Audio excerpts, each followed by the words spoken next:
Ito yung asong nakakagat dun sa babae na patuturukan namin. Kaya ito matapang kasi may anak. Bagong panganak yan. Ilang araw lang yung lumipas. Ayan.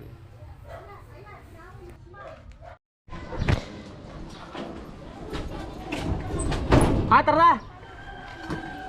Kala ko Miyerkules lang ngayon. Buti hindi ako nakaalis. Punta sana ako San Jose.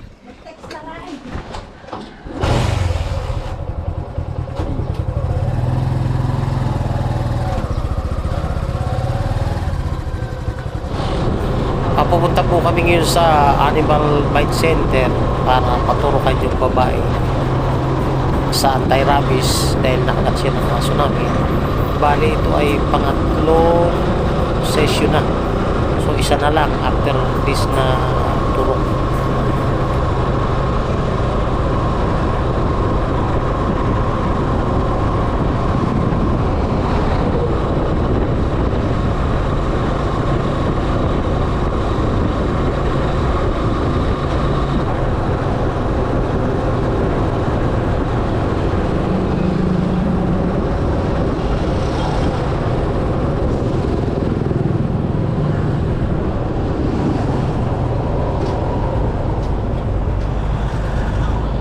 Okay.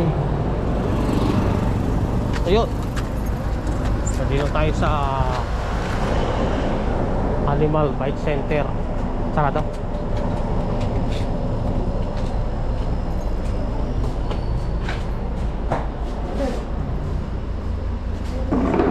Ano po pangalan? Miracle po.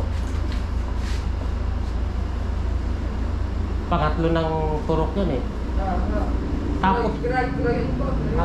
Tapos yung next dyan, matagal lang kasunod, ano? Oo, April 7 na po. April 7 na. Oo. Yan yung last. Yes po. Oo.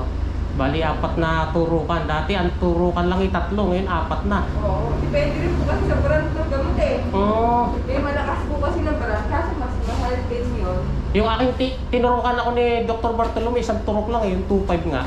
Ayun po, ang hindi na-advisable. O 1 shot turok. Oo, ngayon po, binibigay po yung gano'n. Talagang 4 na turok na. Oo. Oo. Kaya magastos pag-alaga ng aso. Gano'n nga po. Yung aming aso ay wala naman hong rabies yun kasi alaga ho namin yun at may turok. Taon-taon naman po. May turok po yun. Eh kaso lang ala tayong magagawa. Kailangan din turukan yung taong kinagat. Hindi pa pwedeng magpakasakali. Oo. Buhay. Mabuhay. Buhay ang usapan dyan eh.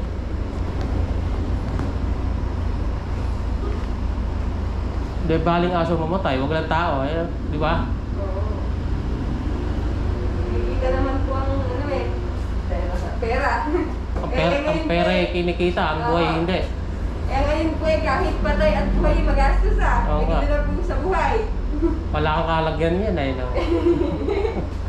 Kabilaan na. April 7 po. 7, matagal-tagal pa. Yes po. Yung pagkain po ng malansa, hanggang bukas po bawal. Di makakaano na siya, makakakain na. Sa April 7 po ulit. Matagal-tagal, March pa lang ngayon. Bali 3 weeks po. 3 weeks ang pahinga. Bali 600 po yung ngayon.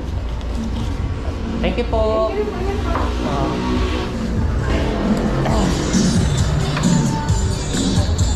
Tagal-tagal pa. Next week makakakain ka na ng malansa.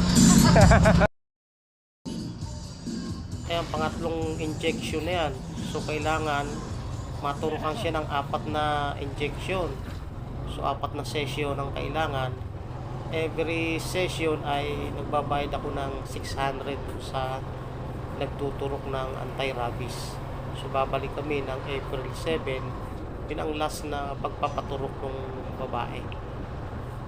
Kaya gumastos kami ng 2,400 sa pagpapaturok.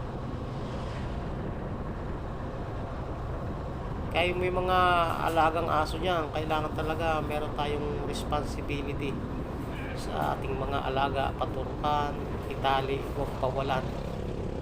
Yun ang lesson learned namin na kami nag-aalaga ng mga aso kasi marami kaming aso bantay sa bahay. Minsan lang pinawalan, nangagat pa ng tao dahil nga bagong panganak. Ayun, kami bayad ng 2,400 sa animal bite.